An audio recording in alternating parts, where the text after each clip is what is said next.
അതായത് ഇപ്പോൾ ഞാൻ 21 വയസ്സുള്ളപ്പോൾ ഇറങ്ങിയിരുന്ന സിനിമകളെന്ന് പറഞ്ഞു കഴിഞ്ഞാൽ ഒരു മാറ്റം വരേണ്ട സമയമായി എന്ന് ചിന്തിച്ചു തുടങ്ങുന്നൊരു കാലം വരുന്നത്. മാറേണ്ട സമയമായി മലയാള സിനിമ എന്ന് വന്നൂരും മോണരൊക്കെ മീഡിയയിൽ പറഞ്ഞുകൊണ്ടിരുന്നൊരു കാലം വരുന്നത്. ഞാൻ ഇപ്പോൾ മനോരമ ന്യൂസ് സ്റ്റാർട്ട് ചെയ്യുന്ന സമയത്ത് മലയാള സിനിമ എന്തുകൊണ്ട് മാറുന്നില്ല എന്ന് പറഞ്ഞുകൊണ്ട് ഒരു ചർച്ച ഒരു സൈഡിൽ, ഇപ്പുറത്ത് കൈരളി എടുത്താൽ അത് തന്നെ, ഏഷ്യാനെറ്റ് എടുത്തത്, ഇപ്പോൾ ഏത് ചാനലെടുത്താലും ഫുൾ ചർച്ച ഇതിനെക്കുറിച്ചായിരുന്നു. അതായത് മലയാള സിനിമ അധപ്പതിച്ചു, മലയാള സിനിമ തരം താന്ന് പോയി. തമിഴ് സിനിമയിലേക്ക് നോക്കൂ, തമിഴ് സിനിമയിൽ പരുത്തിവീരനുണ്ട്, സുബ്രഹ്മണ്യപുരമുണ്ട്, ലതുണ്ട്, മറ്റതുണ്ട്, മലയാള സിനിമയ്ക്ക് എന്തുണ്ട് എന്നും പറഞ്ഞുകൊണ്ടായിരുന്നു ഒരു 3-4 വർഷം തന്നെയായിരുന്നു ചർച്ച.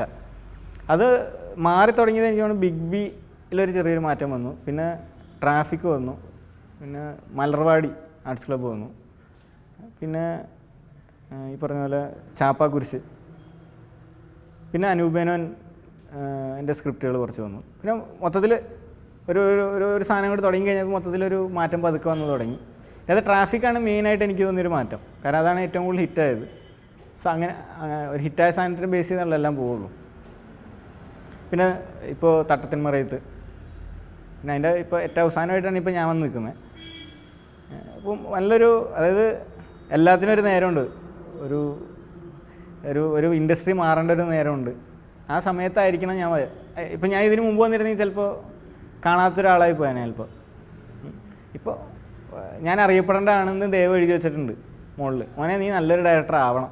ഞാൻ 25 വയസ്സിലായിരുന്നു, ഞാനൊരു വൃത്തിയായിട്ട പടം ഇട്ടെടുത്തിട്ട് ഞാൻ വഴി പോയാനെ സത്യമായിട്ട്. എനിക്ക് ഈ പ്രായത്തിൻ്റെ പക്വതയോ അല്ലെങ്കിൽ ഇപ്പം ഈ പറയുന്ന ഇപ്പോഴെനിക്ക് നല്ല പക്വത കുറവാണ്, നല്ല വിവരക്കേടുമുണ്ട് എനിക്ക്. ആ ഒരു ഇപ്പോൾ ഞാൻ വന്ന ഒരു സമയം ബെസ്റ്റാണെന്ന് എനിക്ക് തോന്നുന്നു. ഞാൻ ഒരു 5 വർഷം മുമ്പ് വന്നിട്ട് ഞാൻ വളരെ ഒരു പടം എടുത്തിട്ട് പോയാനെ, ആരും ശ്രദ്ധിക്കാത്ത ഏതോ ഒരു അലവലാതി ഒന്ന് പോയി എന്നുള്ളൊരു ലാഘവത്തിൽ എല്ലാവരും തള്ളിക്കളഞ്ഞാണ്. സോ ഇപ്പോൾ മലയാള സിനിമ മാറി.